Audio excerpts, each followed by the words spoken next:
day. It is April the 15th. This is the day that the income tax is due to file. That is the rent you pay for living in this country and having a job. And today we're going to do John 18, doing verses 19 through 21, and Proverbs 15. Remember, if you'd like to be tagged when I post these videos, if you have any questions, comments, concerns, suggestions, complaints, or anything else, you may reach me through 810-242-2997. This is 810-242-2997. You can call, text, leave a message, whichever you like. Begin John 18, starting at verse 19. The high priest then asked Jesus about his disciples and his doctrine. 20. Jesus answered him, I spoke openly to the world. I always taught in synagogues and in the temple where Jesus always met. And in secret I have said nothing. Where the Jews always meet. And in secret I have said nothing. 21. Why do you ask me? Ask those who heard me what I said then to them. Indeed, they know what I said. Okay, Jesus before the high priest. It's a title. There are probably several high priests at the time. This might either be Ananias or Caiaphas. The high priest then asked Jesus about his disciples and his doctrine. Like I said about the high priest. And what he's doing is looking for evidence. 20. Jesus answered him, I spoke openly to the world. I always taught in the synagogues and in the temple, where the Jews always meet. And in secret I have said nothing. I have spoken. You can listen to any time. He's bearing the brunt alone openly. His disciples aren't in there. And he always spoke in public. He didn't have no secret meetings or anything like that. Why do you ask me? Ask those who heard me what I said. And indeed, they know what I said. Well, if you want to know what I said, or what it sounded like, if I'm a liar, I'm going to lie. But why don't you ask the people I spoke to? Huh?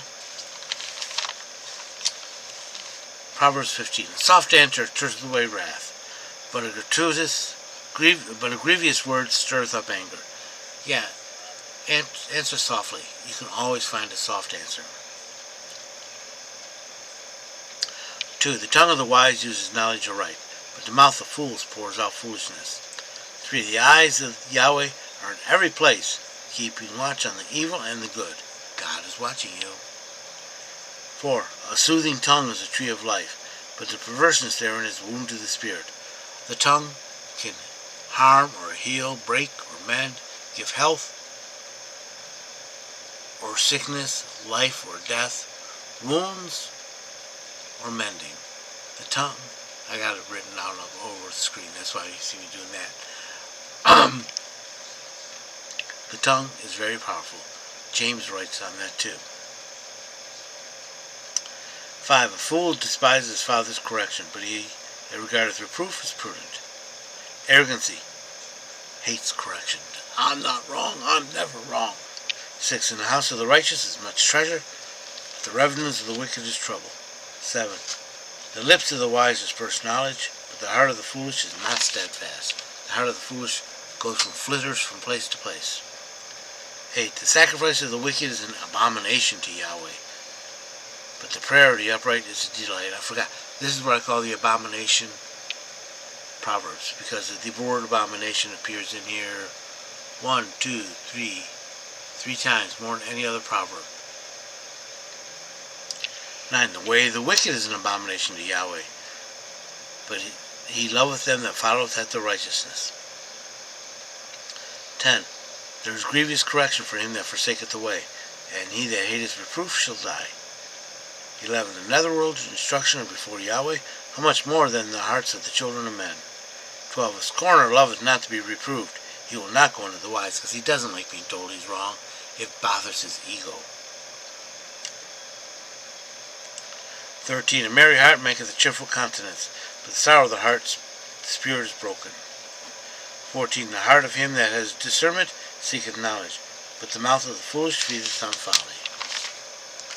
15. All the days of the poor are evil, but he that has a merry heart has a continual feast. 16. Better is a little with fear of Yahweh than great treasure and turmoil therewith. Little with God is better than riches with turmoil and stress. 17. Better is a dinner herbs where love is than a stalled ox and hatred therein. A small salad with love is better than a steak and hatred. 18. A wrathful man stirreth up discord, but he that is slow to anger appeases strife, because he doesn't get things stirred up. 19. The way of the sluggard is as though hedged by thorns, but the path of the upright is even. 20. A wise son maketh a glad father, but a foolish man despises his mother. 21. Folly is joy to him that lacketh understanding, but a man discernment walketh straight forward. 22. For want of counsel purposes are frustrated, but in the midst of counselors they are established. Yeah, it's best to ask for advice, or at least ask around to see what they think.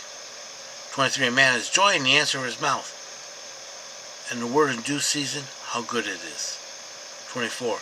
The path of life goes upward for the wise, that he may depart from the netherworld beneath. 25. Yahweh will pluck up the house of the proud. He will establish the border of the widow. God will protect the helpless. 26. The thoughts of the wickedness are an abomination to Yahweh, but the words of the pleasantness are pure. 27. He is greedy of gain, troubleth his own house, but he that hateth gifts shall live. That's gifts in this case is bribe. 28. He the heart of righteousness studieth to answer, but the mouth of the wicked poureth out evil things. The righteous find out what's going on. The wicked just say whatever they want. 29. Yahweh is far from the wicked, but he heareth the prayer of the righteous. 30. The eyes of the light of the eyes rejoices the heart, and a good report maketh bones fat. 31. The ear that hearkeneth unto the reproof of life abideth among the wise. In other words, he listens to God. That means you accept correction, and then you will live and be wise. 32. He that refuses correction despises his own soul, but he that hearkeneth to reproof getteth knowledge. And 33. The fear of Yahweh is instructional wisdom, for honor clothes humility. I hope you've been blessed by this reading. May the Lord richly bless you. Remember, if you'd like to be tagged when I post these videos, or if you have any questions, comments, concerns, suggestions, complaints, or anything else, you may reach me through 810-242-2997. That's 810-242-2997. You can call, text, leave a message, whichever you like. Remember, Jesus loves you, so do I.